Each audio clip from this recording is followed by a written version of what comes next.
Hello guys, welcome back to my YouTube channel. आप सभी का मेरे चैनल पे स्वागत है। आज मैं आपको बीएड सेकेंड ईयर के first paper educational administration management and environmental education के first unit meaning and nature of educational administration के बारे में बात करूंगी, जिसकी सबसे पहले मैं इंग्लिश में भी नोट्स रखी हुई हूँ और अपने हिंदी में भी नोट्स रखी हुई हूँ। ठीक है, मैं आपको बाइलिंगुअल पढ़ाऊँगी और डिस्क्रिप्शन बॉक्स में मेरे टेलीग्राम चैनल की लिंक पड़ी है, आप उसको ज्वाइन कर दीजिएगा। मैं वहाँ पे आपको पीडीएफ प्रोवाइड कर दूँगी। तो सबसे पहले हम इसके मीनिंग की बात करेंगे। चलिए मीनिंग का स्टार्ट करते हैं। शैक्षिक प्रशासन का शिक्षा से घनिष्ठ संबंध होता है, अतः शिक्षा के क्षेत्र में ऑर्गेनाइजेशन जिस ढांचे या तंत्र को खड़ा करता है, शैक्षिक प्रशासन उसे कार्यान्वित करने में सहायक सिद्ध होता है, जिसके द्वारा शैक्षिक उद्देश्यों की अत्यधिक प्राप्ति होती है। वर्तमान में शैक्षिक प्रशासन को व्यवस्था करना ही नहीं बल्कि शिक्षा के क्षेत्र में योजना तैयार करना, संगठन पर ध्यान देना, निर्देशन एवं पर्यवेक्षण आदि अनेक कार्यों में इसका घनिष्ठ संबंध होता है। कार्यालय, पुस्तकालय, क्रीड़ा स्थल, कक्षा, भवन आदि क्रियाओं का सफलतापूर्वक संयोजन करना, निरंतर प्रगति का प्रयत्न करना शिक्षा प्रशासन का प्रमुख कार्य है। मतलब कि जो शिक्षा प्रशासन है वो क्या कहते हैं, शिक्षा से कोरिलेट करता है। मतलब शिक्षा के क्षेत्र में एजुकेशन एडमिनिस्ट्रेशन की बहुत ज़रूरत पड़ती है। कोई भी चीज़ हम जब तक ऑर्गेनाइज तरीके से नहीं करेंगे शिक्षा में, तब तक हमें उसका कोई लक्ष्य प्राप्त नहीं होगा।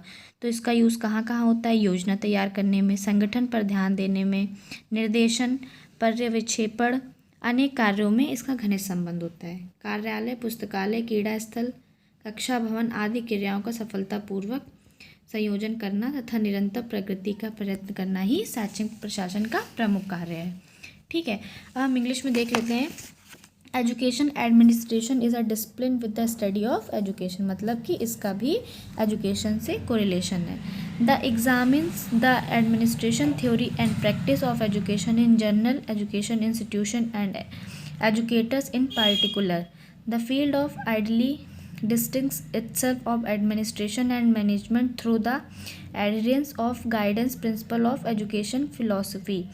मतलब कि आपको मीनिंग में समझ में आ गया होगा कि जो एजुकेशन एडमिनिस्ट्रेशन है वो शिक्षा का एक पहलू ही है, उसका घनिष्ठ संबंध है उससे। शिक्षा के क्षेत्र में ये एक ढांचे का तंत्र खड़ा करता है। मतलब ये शिक्षा के क्षेत्र में एक तरीके से इसका बेस है। इसके बिना कोई भी चीज़ सही ढंग पूर्ण से नहीं हो सकती है। हम लोग कई शैक्षिक उद्देश्यों में इसकी प्राप्ति होती है। ये बहुत सहायक सिद्ध होता है। एजुकेशनल एडमिनिस्ट्रेशन मतलब एजुकेशनल मतलब शिक्षा, एडमिनिस्ट्रेशन मतलब उसको ढंग रूप से, मतलब सही तरीके से उसका एडमिनिस्ट्रेशन करना। ठीक है, ये आप इसके मीनिंग में लिखेंगे। देखो इसमें क्या लिखा है। दीज एक्टिविटीज़ इंक्लूड कौन सी? Learning capacity of all student, instructions alike. मतलब कि जो स्कूल के मैनेजमेंट होते हैं, खेलना कूदना, ये सब जो होता है हम एक एडमिनिस्ट्रेशन के तरीके से करते हैं। तो दीज एक्टिविटीज़ इंक्लूड, ठीक है, ये सारी एक्टिविटीज़ इंक्लूड हैं। हम बात करते हैं इसके कंसेप्ट की। जो मीनिंग है वही कंसेप्ट ही है, तो कंसेप्ट से ज़्यादा क्वेश्चन आता नहीं है। तो अब हम इसके डायरेक्ट डेफिनेशंस की बात करेंगे। चलिए इसके डेफिनेशंस की बात करते हैं।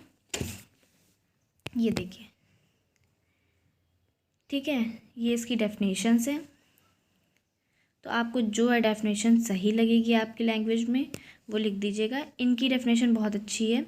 हेनरी फेयोल के अनुसार अन्य प्रशासन की भांति शैक्षिक प्रशासन 5 तत्वों नियोजन, संगठन, आदेश, समन्वय तथा नियंत्रण की एक प्रक्रिया है।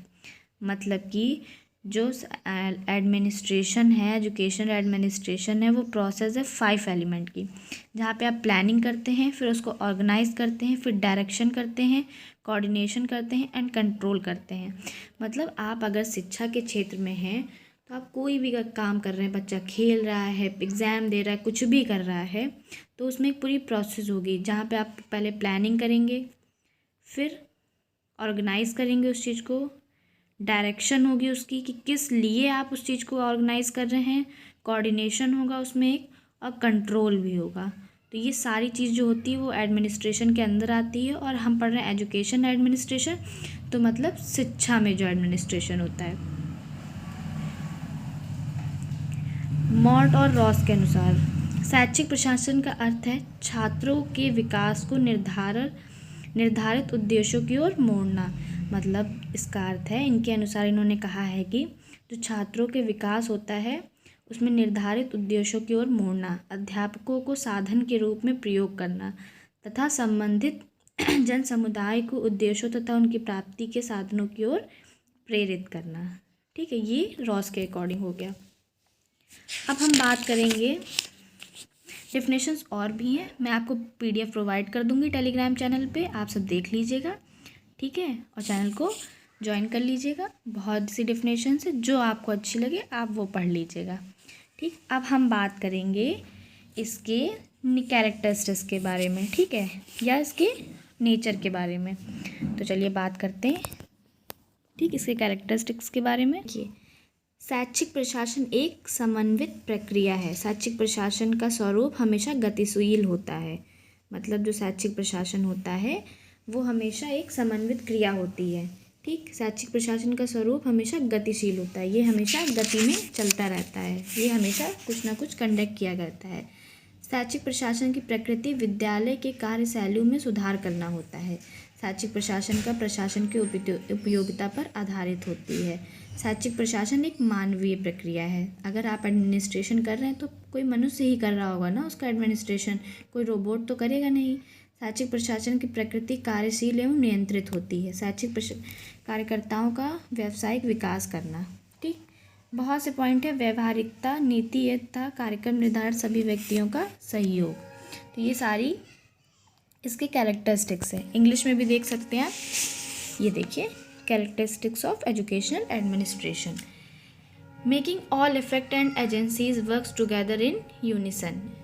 ठीक है, ये जितने भी हैं ये हिंदी में थे, ये इंग्लिश में है। Deciding the realisation of the aims of objective of education, मतलब एजुकेशन के जो एम्स और ऑब्जेक्टिव्स हैं उनका एजुकेशन एडमिनिस्ट्रेशन के थ्रू उनका रियलाइजेशन करवाना। ठीक है, ये 6 पॉइंट्स हैं और मैंने टोटल आपको इसमें भी 9 पॉइंट्स बताएं। जो आपको बेटर लगे वो आप पढ़ लीजिएगा, मतलब वो आप अपने अकॉर्डिंग इजी लैंग्वेज में लिख लीजिएगा। मैं आपको PDF हिंदी और इंग्लिश दोनों में प्रोवाइड कर दूँगी। अब हम बात करेंगे इसके स्कोप की। इसका स्कोप कहाँ होता है? स्कोप ऑफ एजुकेशन एडमिनिस्ट्रेशन पहले होता है प्रोडक्शन में, अज्यूरिंग पब्लिक, फाइनेंस एंड अकाउंटिंग, ठीक है, पर्सनल कोऑर्डिनेशन, ठीक, इन सभी में होता है। हिंदी में आप देख सकते हैं शिक्षा कार्यक्रम का नियोजन करना, इसमें इसका स्कोप इसलिए होता है समाज के लक्ष्यों को पहचानना। मतलब कि जब आपके अंदर एजुकेशन जो है एक एडमिनिस्ट्रेशन तरीके से चलेगी तो आप समाज के लक्ष्यों को पहचान पाएंगे, शिक्षा कार्यक्रम का नियोजन कर पाएंगे, शैक्षिक उद्देश्यों को प्राप्त कर पाएंगे, समन्वय कर पाएंगे, नियंत्रण कर पाएंगे, साधनों का प्रयोग कर पाएंगे। तो ये 5 पॉइंट है इसके स्कोप में, आप लिख सकते हो। ये हिंदी में है, ठीक है, ये इसके स्कोप है, और ये इंग्लिश में है, प्रोडक्शन, अज्यूरिंग पब्लिक, ये भी 5 हैं। ठीक, ये हिंदी, ये इंग्लिश। देखिए, अगर शिक्षा कार्यक्रम का नियोजन करना है तो समाज की आवश्यकता तथा शैक्षिक लक्ष्यों के संदर्भ में बालकों तथा अभिभावकों के लिए शैक्षिक कार्यक्रमों का नियोजन किया जाता है। शैक्षिक कार्यक्रमों के नियोजन के लिए शिक्षा प्रशासन की आवश्यकता होती है। मतलब यहाँ पे शैक्षिक कार्यक्रमों का जो नियोजन होता है उसमें कई लोग आते हैं, बच्चे, अभिभावक, उनके पेरेंट्स, हर कोई आता है। तो इनके नियोजन के लिए शिक्षा प्रशासन की आवश्यकता होती है। समाज के लक्ष्यों को पहचानना, समाज में शैक्षिक प्रशासन की आवश्यकता इसलिए भी है कि वह शैक्षिक कार्य तथा नियोजन में समाज की आवश्यकता की पहचान है। समाज के दर्शन तथा प्रथाओं, आदर्शों, आशा आकांक्षाओं तथा रीति रिवाजों को ध्यान में रखकर शैक्षिक कार्यक्रमों का निर्माण करते हैं। ये सब इसके स्कोप हैं। अब नेक्स्ट हम बात करेंगे हम क्लासिफिकेशन ऑफ एजुकेशनल एडमिनिस्ट्रेशन। तो एजुकेशनल एडमिनिस्ट्रेशन 2 तरीके के होते हैं, डेमोक्रेटिक और ऑटोक्रेटिक। ठीक है, तो अब इनको अलग अलग पढ़ने से अच्छा है हम इनके डिफरेंस को पढ़ लेते हैं, जिससे कि हमें दोनों के बीच सही से पता चल जाएगा। प्लानिंग इज़ डन, ठीक है, इसमें जो प्लानिंग होती है वो स्कूल के पर्सनल के हिसाब से होती है। Planning is done by administration, ठीक है, ऑटोक्रेटिक में। Committees chosen by group to the work, मतलब इसमें जो कमिटीज़ चूज़ की जाती हैं ग्रुप में की जाती हैं। Committees are nominated by the administration to do the work, मतलब इसमें वर्क ग्रुप में ही वर्क होगा बट कमिटीज़ चूज़ करेंगी, बस इसमें कमिटीज़ नॉमिनेट करती हैं एडमिनिस्ट्रेशन के लिए।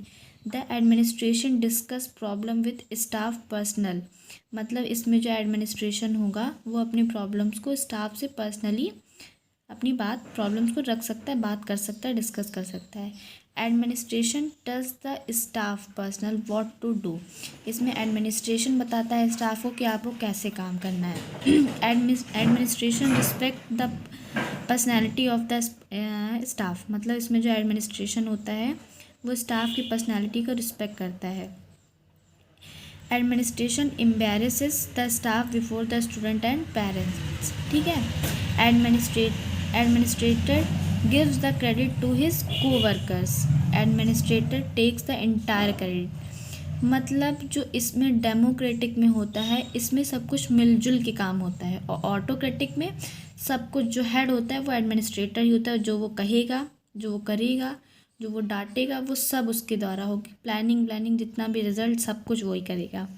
Administration plans and active in service programme for teachers, administration lacks the attitude of get it yourself, ठीक है। ये सारे पॉइंट आपको समझ में आ गया होगा इसमें कैसे होता है, इसमें बहुत से पॉइंट्स हैं, ठीक है।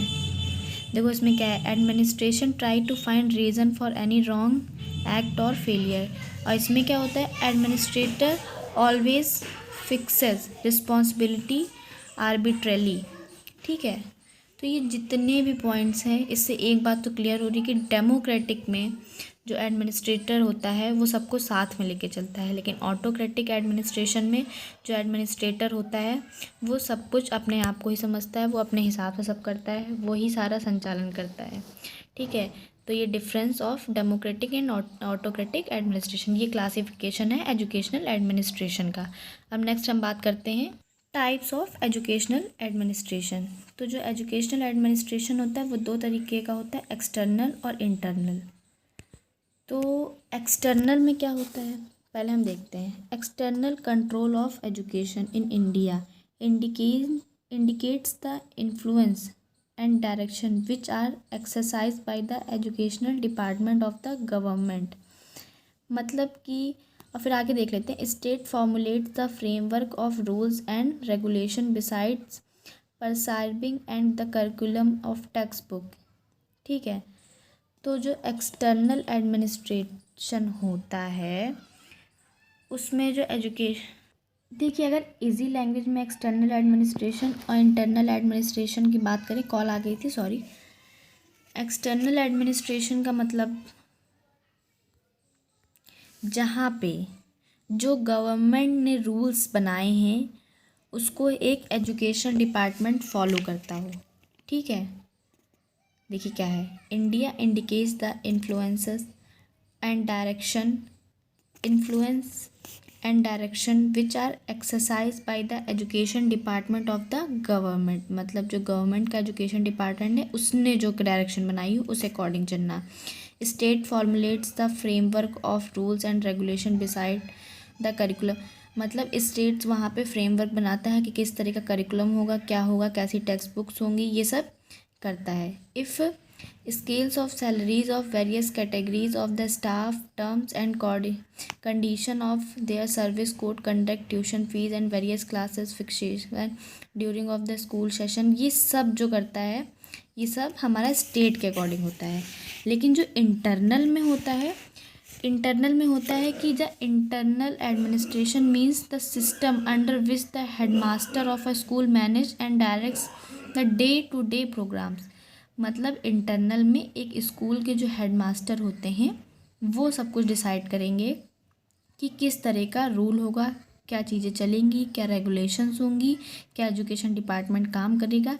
ये सारी चीज़ें जो होती हैं इंटरनल में वो एक हेडमास्टर करता है, स्कूल का प्रिंसिपल करता है, मैनेजर करता है, ठीक है, उसके अकॉर्डिंग हर चीज़ होती है। तो इंटरनल में ये और एक्सटर्नल में ये, एक्सटर्नल में गवर्नमेंट और स्टेट करती है वहाँ के स्कूल्स के बारे में, उनका करिकुलम। और इंटरनल में एक हेडमास्टर बताता है कि क्लास कैसे चलेंगी, कब एग्ज़ाम्स होंगी, कब क्या होगा, कौन सी एक्टिविटी होगी।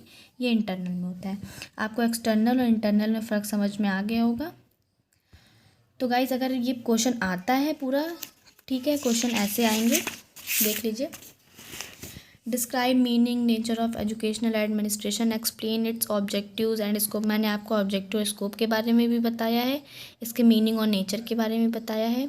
Describe in detail education administration, explain it's characteristics. Characteristics भी मैंने आपको इसकी बताई हैं। अगर ये लॉन्ग में आता है तो हो सकता है सब कुछ पूरा डिटेल पूछ ले, एक्सप्लेन इन डिटेल से। तो आप इसका नेचर लिखोगे, इसकी डेफिनेशंस लिखोगे, इसके कैरेक्टरिस्टिक्स लिखोगे, इसका स्कोप्स लिखोगे, इसके टाइप्स लिखोगे, एम्स और ऑब्जेक्टिव्स लिखोगे। ठीक है, ये जितनी भी चीज़ें हैं आप पूरे लॉन्ग में इसको डिस्क्राइब करके अच्छे से लिखोगे। क्लासिफिकेशन भी इसका लिखोगे।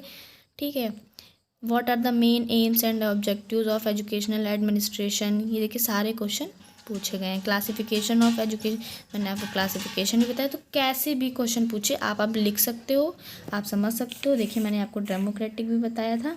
ठीक है, ये भी क्वेश्चन आया डेमोक्रेटिक एजुकेशनल एडमिनिस्ट्रेशन। तो जैसे भी पूछा जाए आप उसको उस तरीके से लिख दीजिएगा। और मैं आपको इसकी PDF और इसके नोट्स मैं आपको टेलीग्राम चैनल पे प्रोवाइड कर दूँगी। डिस्क्रिप्शन बॉक्स में मेरे टेलीग्राम चैनल की लिंक है, वहाँ पे आप सब ज्वाइन हो जाइए, जिससे कि मैं आपको वहाँ पे नोट्स प्रोवाइड कर सकूँ। और चैनल को प्लीज़ सब्सक्राइब कर दीजिएगा, लाइक कर दीजिएगा और शेयर कर दीजिएगा for more videos in easy language.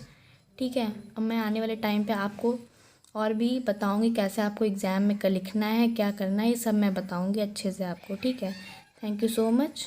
Please channel को सब्सक्राइब कर दीजिएगा और शेयर भी कर दीजिएगा। Thank you.